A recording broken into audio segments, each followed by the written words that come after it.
Right, welcome back to Fight Lens. It's our monthly catch up with the bomber, Tony Bellew. Tony, remember our first ever interview? We were up in Liverpool. Yes, I do. The Rotunda, atmospheric in the gym, in the ring. We were sat there, weren't we? It's been a while. We need to get a green screen, the ring, Rotunda here. And put us in there. Yeah. But we're in a mystery location in London. Don't worry where we are. But anyway, Tony, you been well?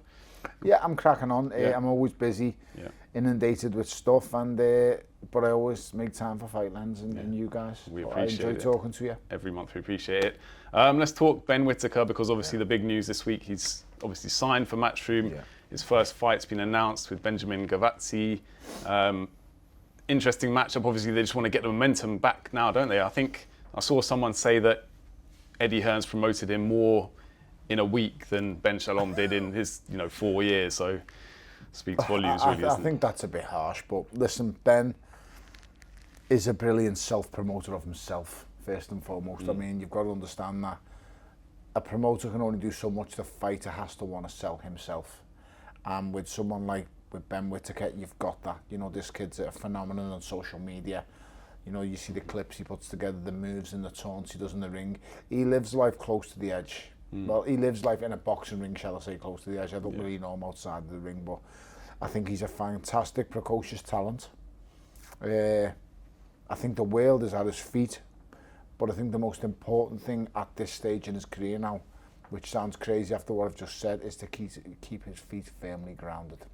He has to be busy, he has to want to fight, and he needs tests immediately. This guy's an Olympic silver medalist. This is not some guy who's just won the ABAs and he's looking to turn pro quick and hasn't got much amateur experience. This guy's got pedigree. He's a world-class athlete. He's lived in a world-class athlete's kind of domain since the Olympic Games. And, there's no excuse and there is no reason whatsoever why Ben Whittaker cannot become a multi-weight world champion, in my opinion. That's what I was going to ask you, because Eddie Hearn says he needs 9 months to get him ready for that world level. So he'll have this fight, maybe another one, and then it's time, by which point Ben Whittaker will be 29 years old. So, time is ticking. Eddie's a master at building guys from scratch, as we've seen with Anthony Joshua. And he knows exactly what he's doing. He knows the right fights at the right times. And every promoter at some stage in their career will make a mistake. They will make the wrong match at the wrong time. And sometimes it's not even down to the promoter, it's actually down to the fighter. He's either underestimated them, or he's not prepared right, or he's got an injury he's not told anything about. One thing goes wrong, like I say, the promoter very rarely makes the mistake, because a promoter will always back heavily in his fighter's favour. That's his job. Of course, yeah. But as I said, you do get freak instances. Barring them instances happening, I just think this kid's set for the top. Yeah. He has everything, like I said, front foot, back foot. He does sail quite close to the edge, he really does. But that's what makes him so attractive on the eye with fighters and with fans. Is the punch power a question for you? Do you think he's got that when he steps up to the top? I think he has, maybe not lights out power. But he's got enough to hurt people, and he'll have enough to get rid of people. What I will say is no one's going to walk through him. No. He's big enough and he's strong enough to not be walked through, and that's a massive factor. Eddie getting him at this age, you say he's about to turn 29? Yeah, he turns 29, I think, next summer. Okay, so he turns 28, so he's 28. He's got his man strength. Yeah, no one's going to walk through him. You only worry with fighters. I always remember, one of the best amateurs this country's ever produced in Frankie Gavin. And when Frankie Gavin turns professional, he's possibly, technically, the best fighter one of the best fighters this country's ever produced. He was that good. Britain's still only ever world amateur champion. Yeah, amazing. A phenomenal fighter in the men's ranks, I must say. On that, a lady corrected me the other day about Savannah Marshall winning one and Nicola Adams winning one. Yeah. Frankie Gavin is still the only men's world amateur champion that we've had. The different thing with Frankie is such a master boxer, but when he turns professional, and I told him this, and I said, this is a completely different game, and he couldn't keep people off him. And I remember him going to a fight with Curtis Woodhouse, and he went life and death with Curtis Woodhouse, and he's miles ahead of him, and he's a far better fighter, but just by being able to absorb everything he can and get on your chest and in your face, it evens things up. Right. And that's a sad thing, but that's professional boxing for you. It's not just about the skill. True. It's an awful lot about the will Yeah. in professional boxing. Yeah, yeah. Well, the Liam Cameron, the first fight, there were still question marks about him because of that, although he set the record straight in the rematch. Yeah, he did. So maybe that's been a kind of blip, but it's shown him. Still needs to be talked about. Yeah, of course, yeah. So yeah. it's still a talking point in my opinion. And people, and he might not like me saying that. I'm very happy he went back and dealt with it. Yeah. Because I believe in, and I've said this various times with yourselves, all fighters, when they're in a really hard, close fight, should revisit a rematch. I've done it throughout my career, so I'm not trying to say something that I didn't do or want to do. People say, well, why didn't you rematch Alexander? You should have Donna Stevenson. I could no longer make weight for the Donna Stevenson. That's the first one. I would have happily revisited it at cruiserweight. Yeah. When I became WBC cruiserweight champion, he's the first fight I'd asked for. And as for Alexander Usyk, what's the point in going in with someone's just better than you? Well, You can do. So I had found out the hard way. No, you can't say fair But on that, yeah. any other fights I'd had that were close, the David Haye fight come under crazy circumstances. We all know why I gave him the immediate rematch. Over McKenzie first fight, I'm dropped twice, heavily once on my face. I give him a rematch, I dominate him and bamboozle him in the second Great fight. The Nathan performance. Cleverly fight, first fight, raise a thing, can go either way. I rematch him again, I beat him clearly.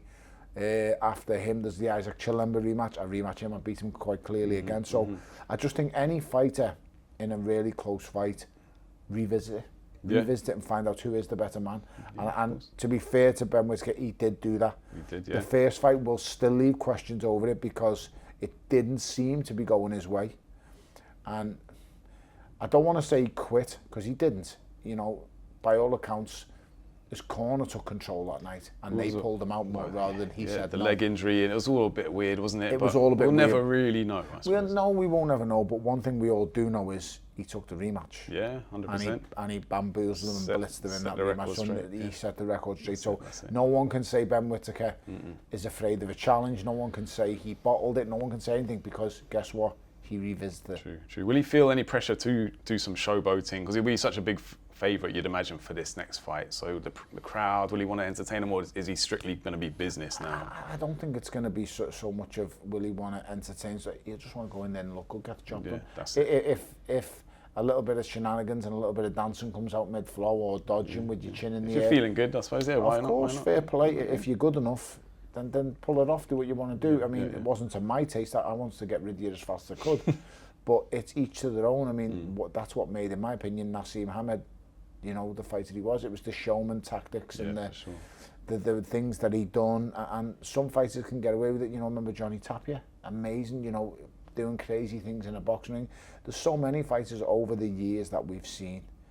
Hector Camacho, they do all kinds of crazy things. Is he one of them fighters? We're yet to find out. Can he get to the level that I've just named them names before? You know what I mean? Nassim Hamed, one of the greatest fighters this country's ever produced. Certainly backed without it up, a didn't he? shadow of a doubt, the greatest showman this country's ever produced as a boxer. And then when I speak about the likes of, you know, Hector Camacho, Johnny Tapia, they're world-class level fighters. Does he belong with them? Time will tell. Time will tell, yeah. Well, in the division he's in as well, he's got some serious names to get past, so we will see where it goes. But Dave Allen unfortunately came unstuck against the big, scary Russian Makhmudov. What do you think it went wrong on the night? Just kind of levels there, and just the stamina as well towards the end of the fight? Arslanbek Makhmudov, Dave basically answered the questions himself.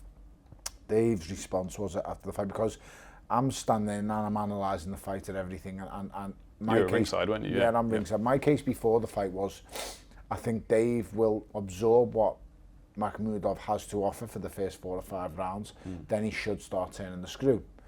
And that looked to be the case from the outside looking in, but every time he got close, he couldn't turn the screw. Basically, I'd say turn the screw. In other words, he couldn't let his hands go. And it made sense when Dave was interviewed post-fight and he said, that's the hardest I've ever been hit. And then that gives you a certain situation, a scenario you get put in. And I don't want to sound too harsh, but this is just quite as simple as this is.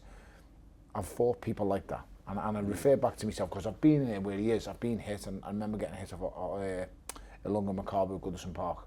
And that's one of the hardest I've been hit. He snaps me nose on impact and he folds me like a deck chair in the first round. Now I've got a choice. I've studied this boy for the last 2 months. I know everything about him. I know every move he pulls. I can see it.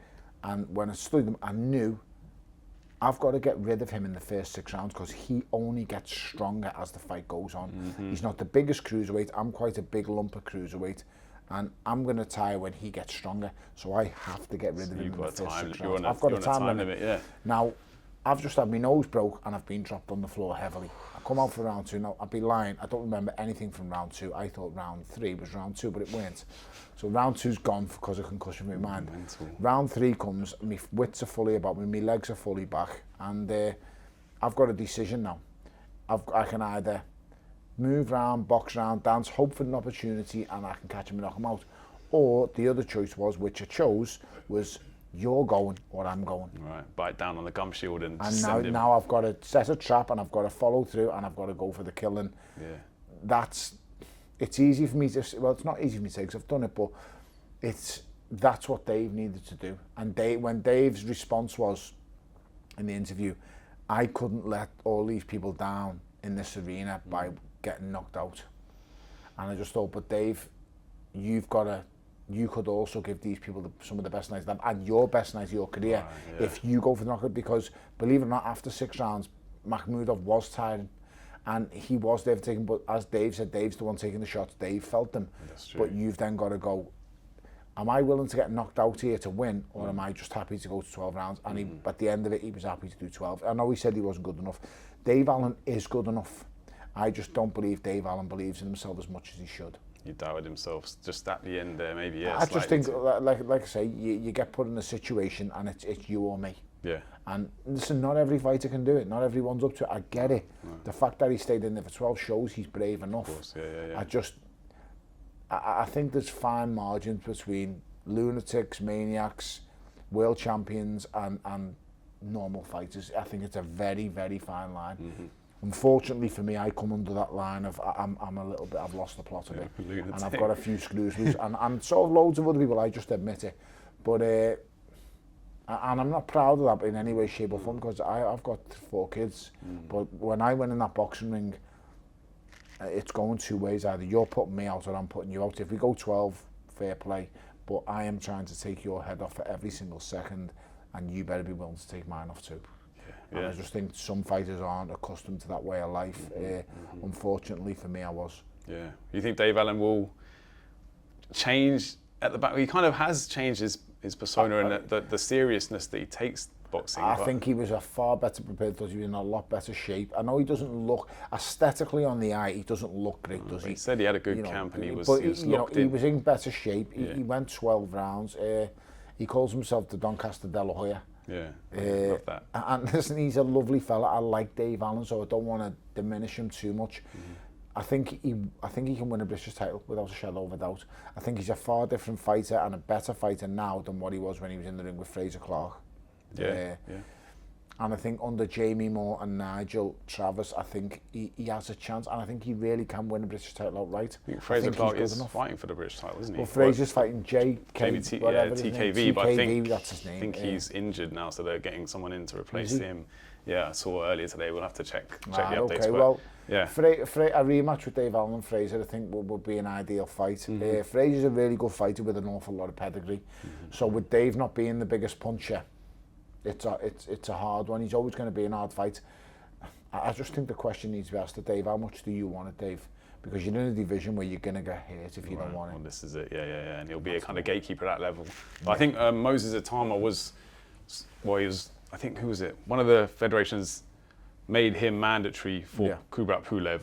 Pulev ran in the opposite direction, I think. He said, I don't want anything to do with that. I would as well if I was him. Yeah, I think that might be a problem for Moses, like finding an actual opponent that's going to give him the rounds and what he needs. So people are scared of him. I think listen, no fighters are scared of each other. I think the biggest thing is the reward has to match the risk.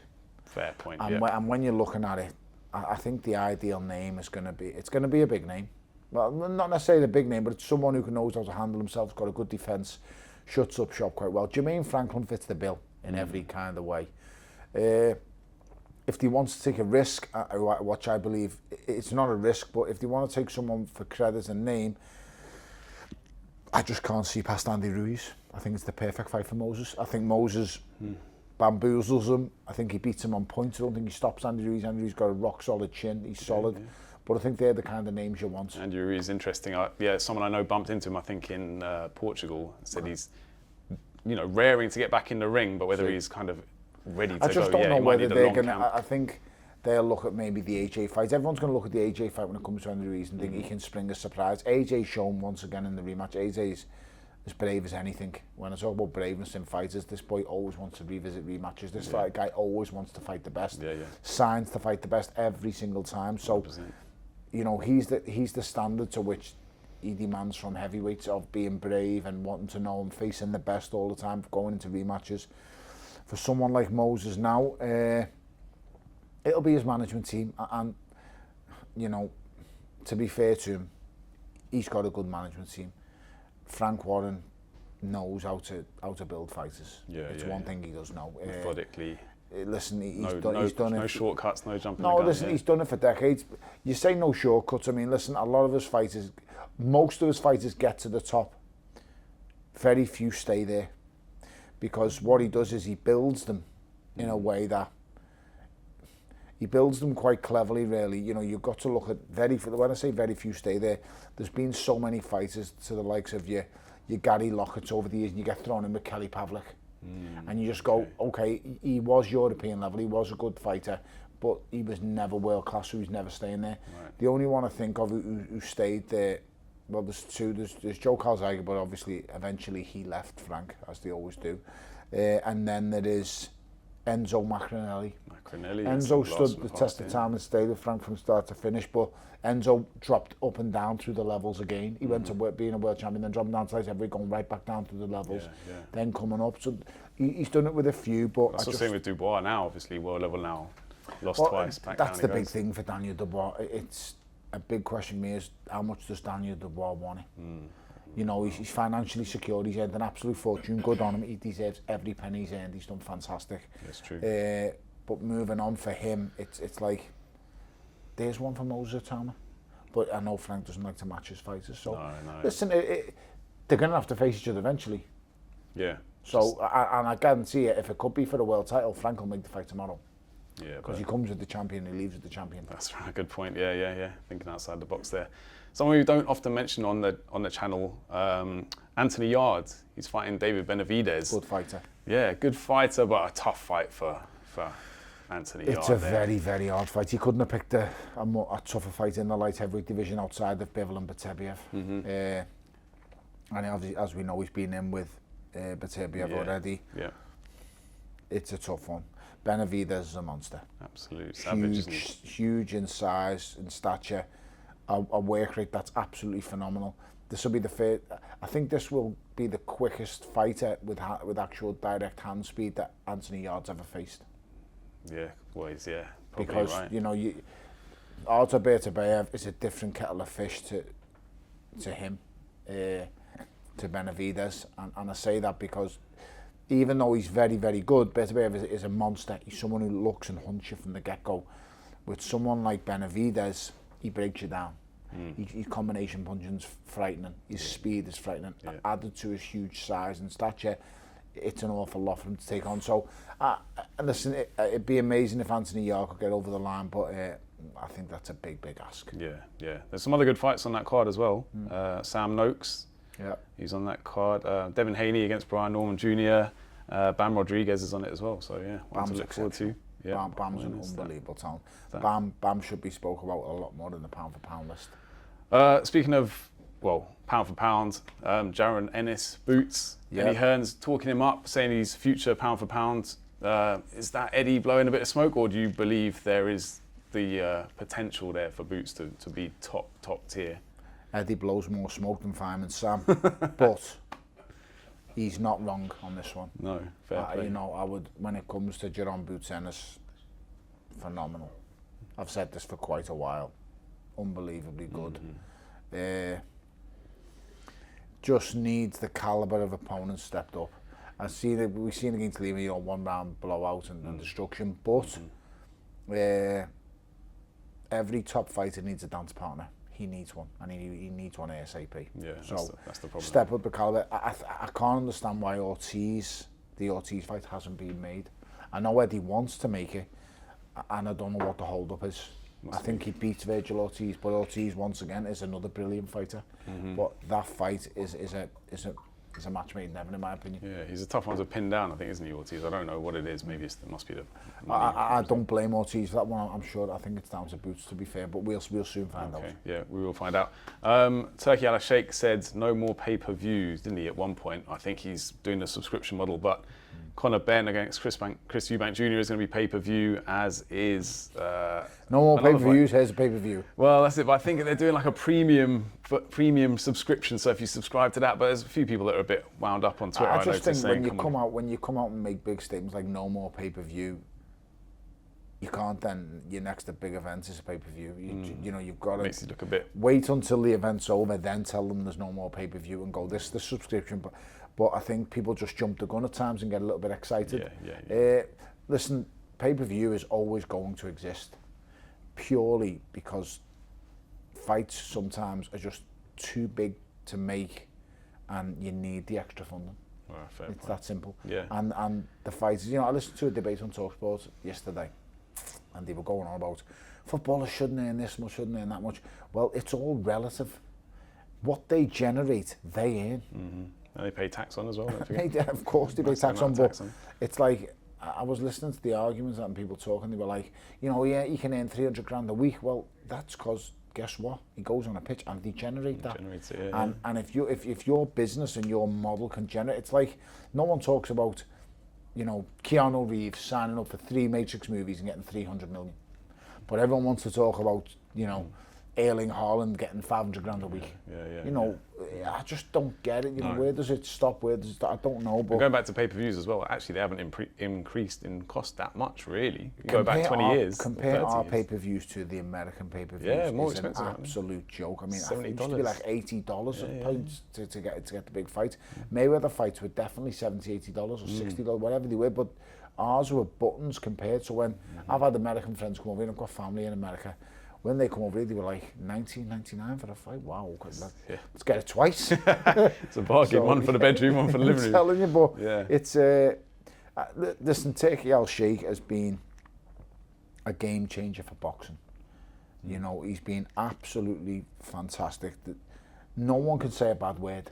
I've got one bad word to say. Go on. Well, now we don't get Eddie Hearn and Frank Warren going at each other like we used to. That used to be gold dust, didn't it? I'm sure they'll pick up where they left off because that generates sales. So believe you me, they will find that rivalry again because it works for both of them. That's it. That's true. But when it comes to Turki Al Sheikh, yes, he brought them together. He was the creator of all of this. But I just think he's been such a fresh light for boxing. Like I said before, I've said it before. We've seen fights that we never would have seen as well. And events that you could never have dreamed of. That's true, yeah. You know, sold out Wembley stadiums, boxing in Saudi Arabia, the biggest bills. I mean, the Day of Reckoning card was just phenomenal. Yeah. The names that you've got all on one bill. We need another 5v5 as well. I really enjoyed that. I don't know about that. Well, Matchroom might not. They need a chance of revenge, don't they? Listen, it all depends on which fighters are facing each other and how it falls. So if it can happen, then all well and be good. What was I going to say? George Groves reckons he would have beaten Terence Crawford. Did you see that? He told us that. Jesus Christ. What's George been smoking? I love George. George is my mate, but gee, come on, George, stop it. He reckons this jab, you would have kept him at range with the jab. Listen, Terence Crawford is a multi-dimensional fighter.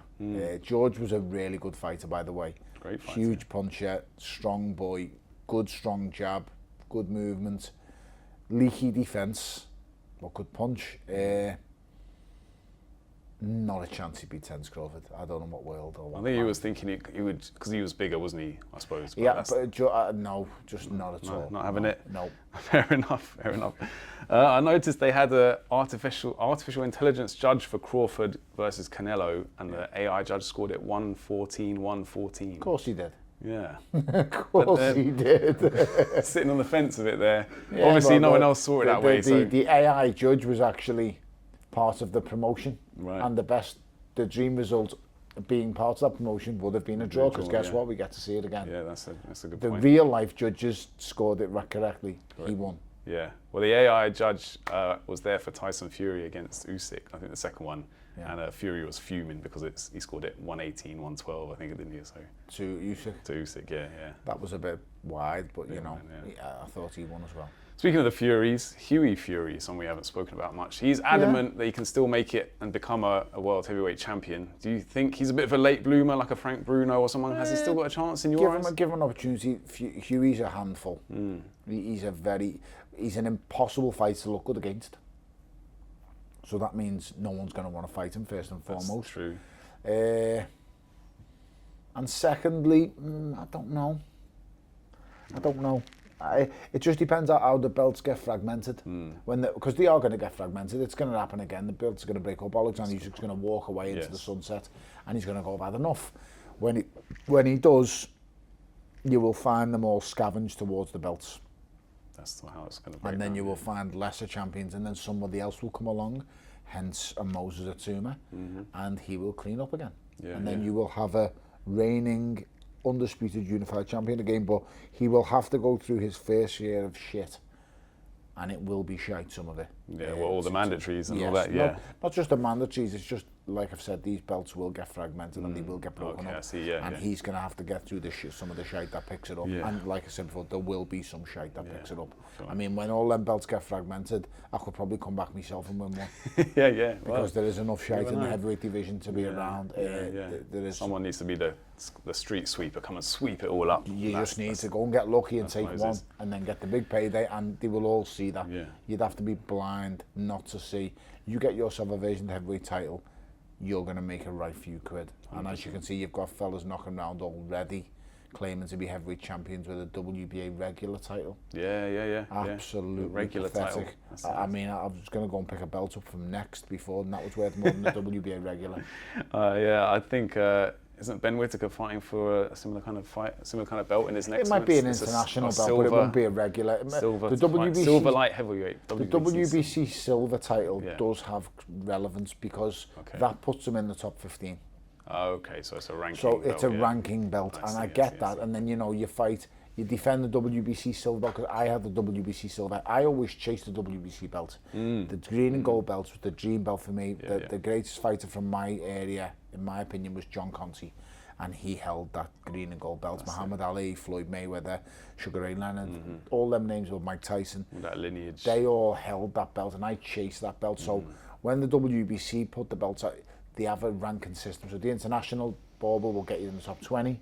The silver belt gets you in the top 15 or the top 10, and then you can attack that belt. So it's quite obvious Ben Whittaker's targeting the WBC. That's his dream. That's his route. So fair play. Okay, fair play to him. Hamza Shiraz also targeting the WBC interim super middleweight title. Good fighter. Yeah, great fighter. Do you think next year is his year to really go that next level up and become an international I think world he champion? showed last time out what he's all about. He did, didn't he? He was absolutely fantastic. So getting rid of him the way he did, he done what Canelo couldn't do. And fair play to him. I really like Hamza Shiraz. I think he's a very good fighter. Good pedigree, technically very good, huge at the weight, and he's now under the tutelage of Andy Lee. Yes. Which is a massive thing, you know.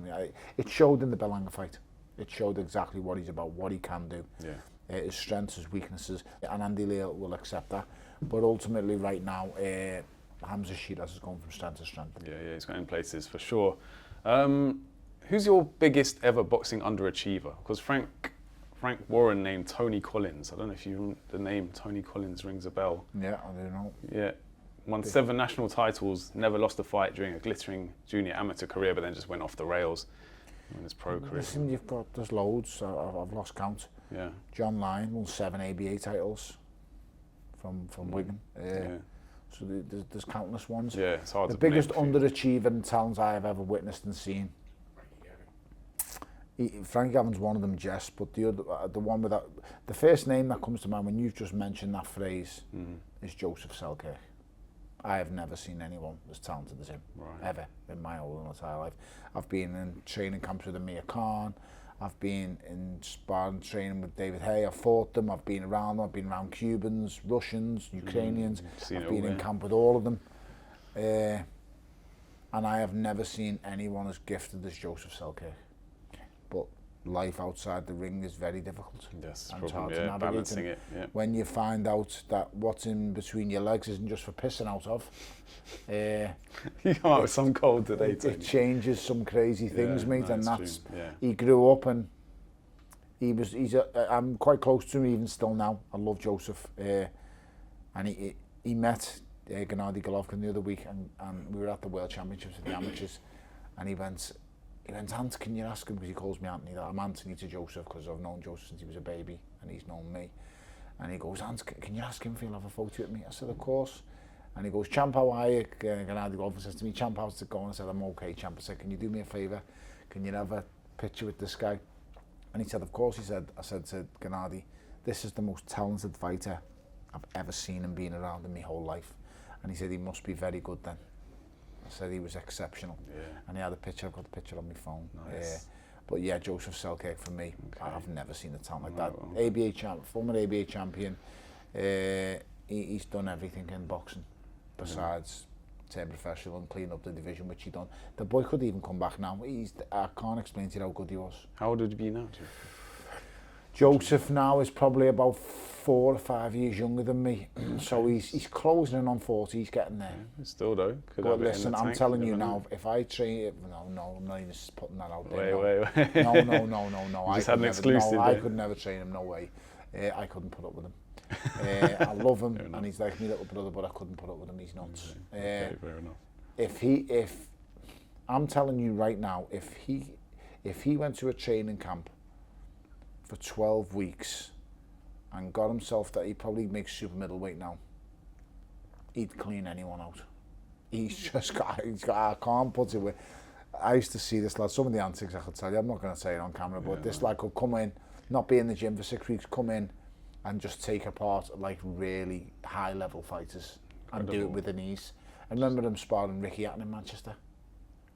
Ricky Hatton in Manchester before he fought, is it Kelson Pinto he fought. Oh yeah. And Selkirk was sparring Rick, and for 6 rounds you was just like, wow. 5 or 6, and he was unbelievable. Ricky was probably like, where have you brought this kid from? Where does he come from? And he was exceptional. Yeah, and Ricky was like, Ricky didn't used to mess around and spar. No, it's mad. Ricky's come up as well, yeah. So yeah, he was unbelievable. Amazing. Well, from someone who's just had that natural gifted talent to maybe someone who's had to graft at it more, Fabio Wardley. Yes, he has. 7-1 shot to stop Joe Parker. And rightly so. You think there's no stopping Joe Parker, even with the dynamite that Fabio has in his right hand? I think he does have a puncher's chance. I just think this is a very hard fight for Fabio. Yeah, You're asking him to jump 3 levels in one night. Not 1 or 2 levels, 3 levels. Because he's not really, he bypassed, I know he's won the British title and I know that he was doing well there, but he had 1 fight, was it, to win the British title against Fraser Clark? Fraser Clark, yeah. He went life and death with him. Yeah. The first one. He went life and death with him the first one. Yeah. He lands the big punch in the rematch. He bypasses European level, and now he's in at deep waters at world level. This isn't like just this isn't like a contender fight. This is top tier. This is the top tier. Joseph Parker, you've seen the victories that he has and the names on the resume. Yeah, it's true. Deontay Wilder, Zhilei Zhang. He's been in with everyone and anyone. The only person missing off his hit list is Tyson Fury. He's been in with and Alexander Usyk. He's been in with anyone and everyone. That's true. The Martin Bakoli destruction. What happened with the Joe Joyce fight then? What do you think went wrong for him that night? I just think that's when Joe Joyce still had his durability. I'll tell you right now, Joe Joyce would have beat everyone, bar Alexander Usyk when he had that durability. Well, he beat Dubois, to be because fair, he would have outlasted everyone. Joe Joyce was the most destructive heavyweight in the world when he had that durability. But I said it before it happened. I said, I'm telling you now, it's gonna fall. And when he gets done for the first time, he'll never be the same again. And I told anyone who'd listen. You're right. And it happened once, bang, it's gone. Yeah. And he can't absorb it. Like he's seen that when he fought Chisora dropped him. And he's just an accident waiting to happen. I really worry about Joe Joyce. I don't think he's got a fight lined up, has he? So maybe he's taking his time with that to maybe think about things. So your prediction is Joseph Parker. I do think I know both, and I get on with both. really fond of both guys, but I think Joseph Parker will be too much on the night. Yeah. Don't get me wrong, I did say before, of course Fabio has a puncher's chance, but believe you me, he won't be winning at any stage in that fight if he does land the big punch. Well, that's against Justice Honey, it was kind of like that. He'll be losing round after round because Joseph Parker just knows that little bit too much and is that little bit too savvy, in my opinion. And I think it'll be a points victory, possibly even a late stoppage for Joseph Parker, because he punches harder than people think as well, Joseph Parker. I think that's next weekend, that fight, isn't it? So yeah, coming very soon. Good fighter. Mike Tyson and Floyd Mayweather, the contracts are signed. It's going to happen. I can't remember if we spoke about this, but it's taken a lot of people by surprise. By your reaction there, you're not too I pleased. don't believe it'll happen. No. I just can't, I in no world can I get me head fathom it out. I can't.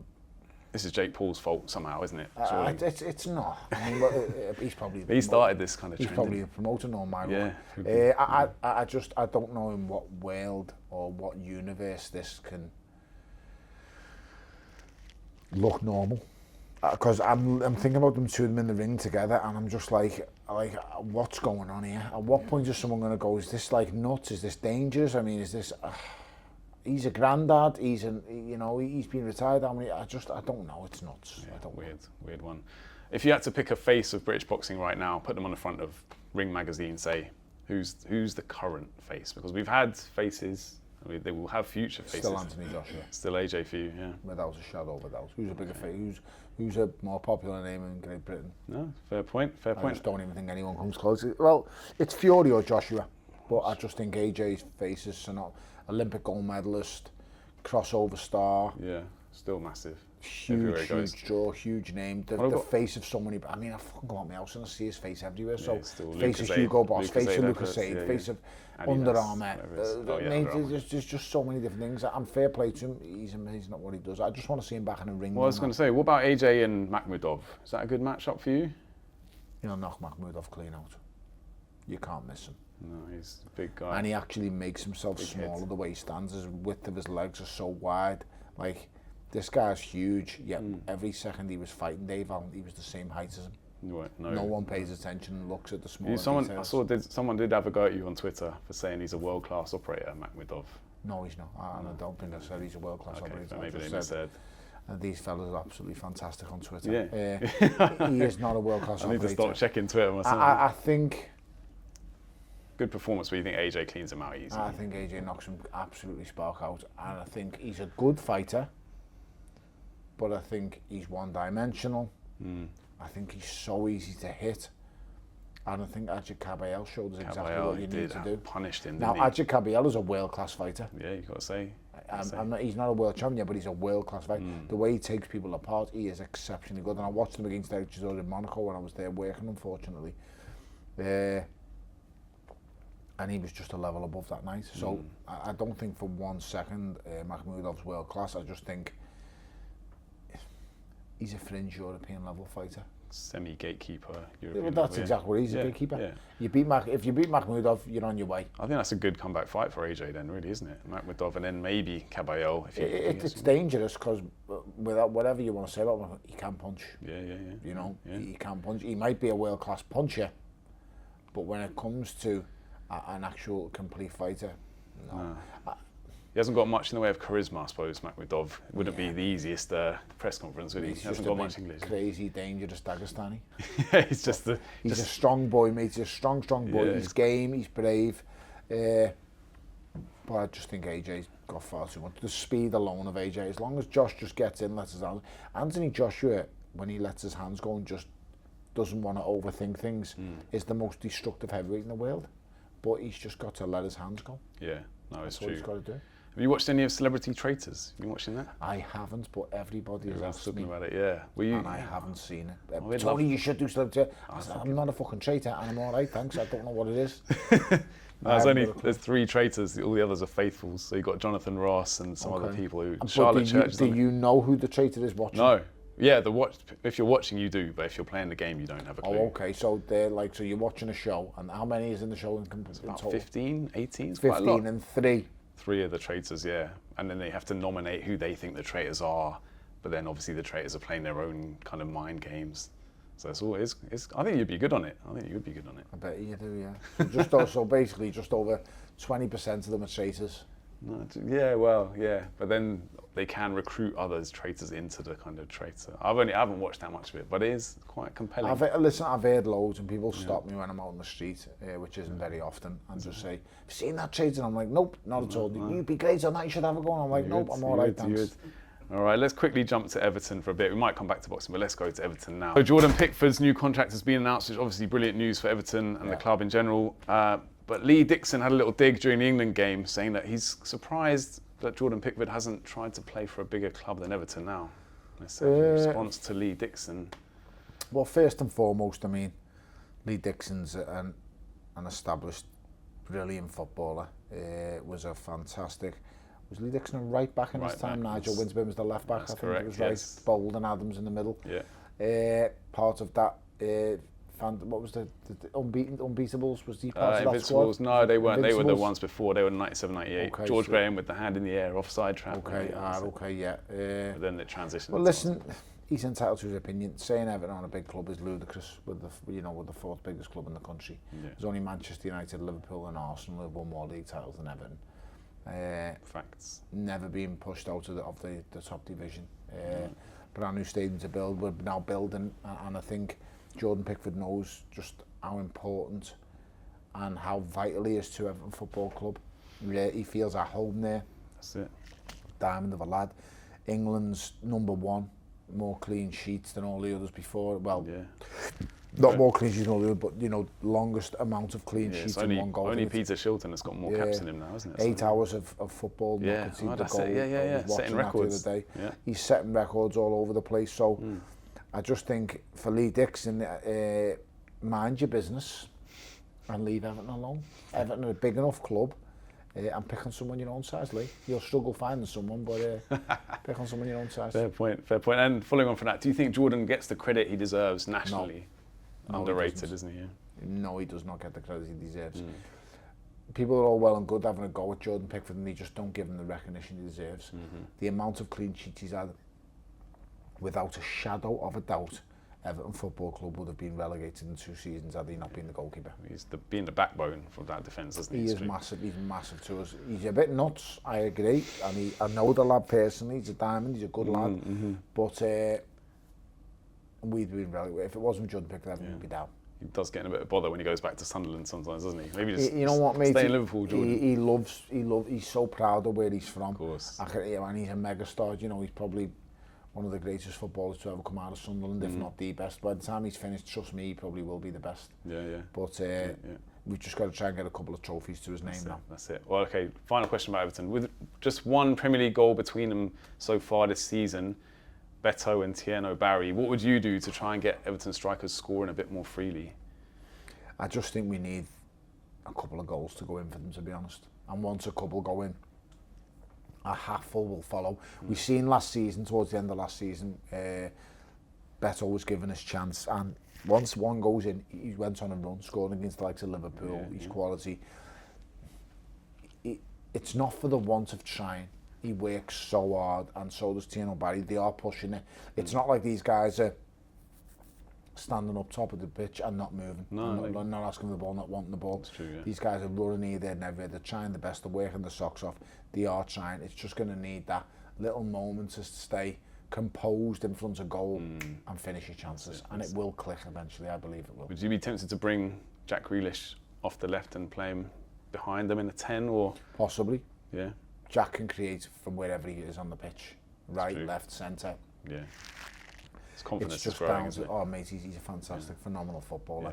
It's now just down to the boys to have that little bit of composure in them split seconds, and that's all it's down to, hundredths of a second. When you're in front of goal, the keeper's running at you, it's that moment to go, right, slow everything down, I'm going to dink it over his body.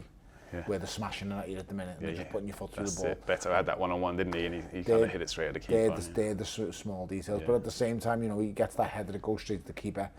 Jack Grealish ends up putting a deflection and putting in the goal, so it is what it is. What about Tyler Dibbling? I think he got hooked at half-time against Palace, didn't he, when you were 1-0 down? Yeah. Bit of a dent for his confidence, but he's still a young lad, isn't he? Potentially, but he's a baby. Yeah. He's a baby, and he's got to learn the way at Everton. He's a phenomenal young footballer. but that's what he is for now, just a phenomenal young player. And we need to, you know, not have as much pressure put on the lad's shoulders. He's not carrying, you know, this isn't a team fighting for survival. This isn't a team in a relegation fight. This is a team aiming towards mid-table, aiming towards Europe, and that's the kind of team you want a youngster with serious talent like him to be in. Yeah. You know, Keenan Dewsbury's been a fantastic signing since he's come to the club. The link-up play between him and Jack Grealish has been phenomenal. True. An unsung hero is James Garner. An absolute phenomenal footballer. Is he a right back? He's been everywhere. Yeah. He's been all over the pot, right back, left back, central midfield, defensive midfield. He's been so important to us. So James Garner has been a shining light for Everton. Idrissa Gana Gueye, another brilliant football player, legs all over the park. There's so many unsung heroes amongst the lads in the squad. James Tarkowski, since he's come to the club, has been absolutely phenomenal. Signing that new contract, massive. Getting Jared Brantwaite under contract, getting Jordan Pickford under new contract. These are massive things, and this lets me further know that the Freakton group that are now in charge of Everton Football Club are a serious they mean business, don't they? And they are not messing around. They are not letting players go on the cheap. They are not going to let players run out of contract. These are proper businessmen who know how to run a football club and how to run a business. So bringing back the gaffer was a masterstroke. David Moyes at the helm. Keep it Jared Brantwaite there. I bet he's glad he didn't go to Man United, isn't he? Listen, we're over the moon to keep him, and we've got a squad now. We've got a spine to build on. We've just, you know, the forward line, we are thin up top, and we do need a finisher. But these lads could be the finishers that we need if they just get given the correct amount of time. And I say these lads who look like lads who need their arm around them. They're not going to be lads, hey, you get a fucking grip. These are lads who put their arm around them, bit of cajoling. It's going to be all right. We're going to work on it. You're going to get there. Them kind of lads. And I think you got a lot more of that in football now. Long gone are the days of we're barbarians. We run on, we kick fuck out of everyone, and we go for a pint of bevy after it. Yes. Them days are long gone. These guys are HR nowadays, isn't it? Yeah. But amazing athletes. Unbelievably quick. It's the fine margins at these stages of the career, and it's just the fine margins that's stopping them getting serious goals and the boys going on to have success. That's it. Now, I was going to talk about something a little bit more serious, but just briefly, obviously there's been a lot of anger and kind of disparity in the country recently. We've seen the attack on the synagogue in Manchester, sadly, tragically. Do you think sport, and especially boxing, can unite people and just bring people together and stop this kind of madness that's going on? Well, I would hope so. As we've seen with the Olympic Games and sport, we can see what it can bring people together. Yeah. So, you know, the Olympic Games in London was one of the best periods in London's history. All the Olympic Games, we forget about what's going on outside of the world and the wars and the nonsense that's going on. And the world is a peaceful and harmonious place from the Olympic Games. On every nation, every country, every religion is at them Olympic Games. So it shows it can be done. We just need to, you know, put that into day-to-day life, really. Yeah, it's difficult. Gary Neville made a video a couple of weeks ago which seemed to rile people up, even I think he was trying to, I'm not sure what he was trying to do, but do you think ex-players and pundits should be getting involved like that, or they should, because you've had your say as well? I think everyone's entitled to an opinion. I haven't even seen the video, if I'm being totally honest. I don't know. I've heard about it, but I don't really know. Fair enough. Gary Neville's a level-headed fella. Yeah. He's pretty smart with some of the stuff that he says, but I don't know what he said, I don't know what's been going on, so I couldn't comment on it. But as I said before, I don't believe religion is the problem in any of these things. No. People are the problem. Yeah. You'll get extremists in every different kind of religion, every different kind of race, ethnicity, creed. You will get extremism in all them races, colours and creeds. That's it. People are the problem. It's about trying to just get rid of the extremism and have everyone be much more moderate, but everyone needs not to so just easy. understand we've got to get on and get along and make the world a nice Remember place. Lennox Lewis and Frank Bruno in the build-up to their fight? Lennox Lewis called him an Uncle Tom, which Frank Bruno was. I think he still hasn't forgiven him. Of course, he wants to get under his skin. I mean, listen, they do speak now, and I've seen them at various events together. Took it too far, though, really. Listen, we can go back as far as Alan Minter saying I'll never lose to a black man. Yeah, forgot about that as well. That was on the Four Kings documentary, yeah. So you forget and these things. He certainly did lose. Yeah, of course, he got an absolute pummeling. Absolutely. But everyone has things and says things that they regret. I've said things I regret in the past, I'm sure you have. There's not a person on this planet who hasn't said something they regret. Whether it's racial, whether it's not racial, it doesn't matter. We all say things we regret. Yeah, it's true, it's true. Time is a great healer, and yeah, I would just hope that, you know, they figure it out. And a quick one, like Conor Benn and Chris Eubank Jr., I think some of the vitriol has kind of just faded away after the first fight, because obviously there was a lot there, but now after they've shared a ring, when you share that 12 rounds and you share the blood and the sweat and the tears of each other, there is a common respect, common ground respect. That feels like what's happened. It don't, listen, these still don't like each other. No, I don't think they'll ever be friends. They're never going to be friends, but they will have a common ground respect for each other. What I will say is neither of these boys want to hurt each other, really. No one wants. These boys just want to get paid. They want to fight and see who's the best and get it over and done with. That's it. You know, they want to add. Both boys want to add to their father's legacy. They did it respectfully in the first fight. Unbelievable. No one's talking about the fathers now. We're talking about what we witnessed that night. Exactly right. And they've called it unfinished business, but in a way it was finished. But then also Conor Benn wants his revenge. You say it's. I don't know. It is unfinished business because the first fight was so good and it was so close. So close, that's true. Don't get me wrong, I don't think... I had Chris Eubank winning it, but I had him winning it by razor thin.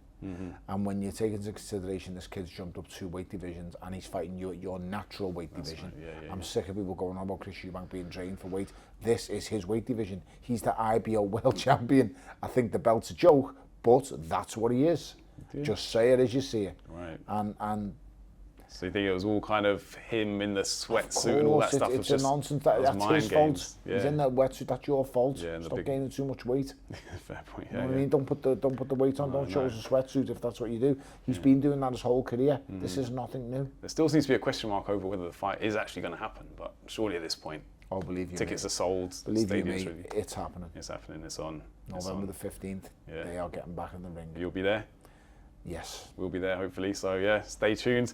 We'll be back to review it afterwards. So, yep, subscribe, click, like. Fight Lens, Tony Bellew. Once again, thank you very much. Guys, thanks for having me. Always Cheers, a pleasure. Stay tuned to Fight Lens.